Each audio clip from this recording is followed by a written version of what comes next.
Kothamangalam Kakkattoor പാടശേഖരത്തിലെ കൊയ്ത്തുത്സവം MLA Antony John ഉദ്ഘാടനം ചെയ്തു. ആധുനിക യന്ത്ര സാമഗ്രികളുടെ സഹായത്തോടെയും സർക്കാർ സബ്സിഡികളുടെ പിന്തുണയോടെയും കൃഷിവകുപ്പും കർഷകരും ഒത്തൊരുമിച്ചാണ് ഈ നേട്ടം കൈവരിച്ചത്. തരിശുകിടന്ന നിലം ഉൾപ്പെടെ കൃഷിയോഗ്യമാക്കി 100 മേനി വിളവ് നേടിയ കക്കാട്ടൂർ പാടശേഖരത്തിലെ കൊയ്ത്തുത്സവം കോതമംഗലം എംഎൽഎ ആന്റണി ജോൺ ഉദ്ഘാടനം ചെയ്തു. അവശേഷിക്കുന്ന തരിശുഭൂമികളും കൃഷിയോഗ്യമാക്കാൻ എല്ലാവരും ഒന്നിച്ച് മുന്നോട്ട് വരണമെന്ന് അദ്ദേഹം പറഞ്ഞു.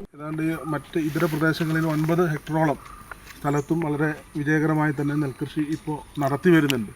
അപ്പോൾ കൂടുതൽ മേഖലകളിലേക്ക് ആദ്യം സൂചിപ്പിച്ചതുപോലെ അല്പം സ്ഥലം പോലും വെറുതെ ഇടാതെ പൂർണ്ണമായി കൃഷി ചെയ്യാൻ കഴിയുന്ന നിലയിൽ കർഷകരെ, പ്രത്യേകിച്ച് പുതുതലമുറയെ കൂടി ഇതിലേക്ക് ആകർഷിക്കാൻ കഴിയുന്ന നിലയിൽ തന്നെയാണ് ഈ പ്രവർത്തനങ്ങൾ ക്രമീകരിച്ചിട്ടുള്ളത്. നല്ല നിലയിൽ തന്നെയാണ് വാരപ്പെട്ടി കൃഷിഭവൻ്റെ നേതൃത്വത്തിൽ ഇവിടെ കർഷകരോടൊപ്പം നിന്നുകൊണ്ടാണ് ഇവരെ ഈ പ്രവർത്തനങ്ങളൊക്കെ നന്നായി ഇവിടെ മുന്നോട്ട് കൊണ്ടുപോകുന്നത്. അപ്പോൾ ഇതിന് നേതൃത്വം കൊടുത്ത പ്രിയപ്പെട്ട കർഷക സുഹൃത്തുക്കളെ പ്രത്യേകമായി ഈ അവസരത്തിൽ അഭിനന്ദിക്കുകയാണ്.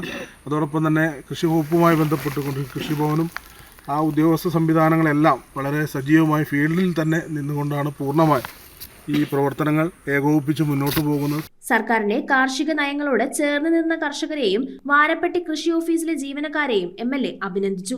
സർക്കാർ നൽകിയ സബ്സിഡി കർഷകർക്ക് വലിയ ആശ്വാസമായിരുന്നു. കൃഷിവകുപ്പിന്റെയും കർഷകരുടെയും കൂട്ടായ്മയിലാണ് ഏകദേശം 9 ഹെക്ടർ വിസ്തൃതിയുള്ള പാടശേഖരത്തിൽ കൃഷി ഇറങ്ങിയത്. യന്ത്രവൽക്കരണം സാധ്യമാക്കി നടത്തിയ കൃഷിപ്പണി മികച്ച വിളവാണ് നൽകിയത്. ചടങ്ങിൽ കൃഷി ഓഫീസർ സൗമ്യ സണ്ണി, അസിസ്റ്റന്റ് കൃഷി ഓഫീസർ സീജ ES, കർഷകരായ MV Thomas, Eldhose Koyakkatt, MB Eldhose, MJ Paulojan, Manoj Narayan തുടങ്ങിയവർ പങ്കെടുത്തു. News bureau, Kothamangalam.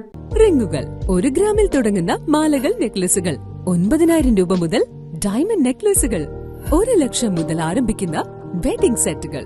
കൂടാതെ നിങ്ങളുടെ പഴയ സ്വർണത്തിന് ഏറ്റവും ഉയർന്ന മൂല്യവും മഹാരാജ ഗോൾഡ് ആൻഡ് ഡയമണ്ട്സ്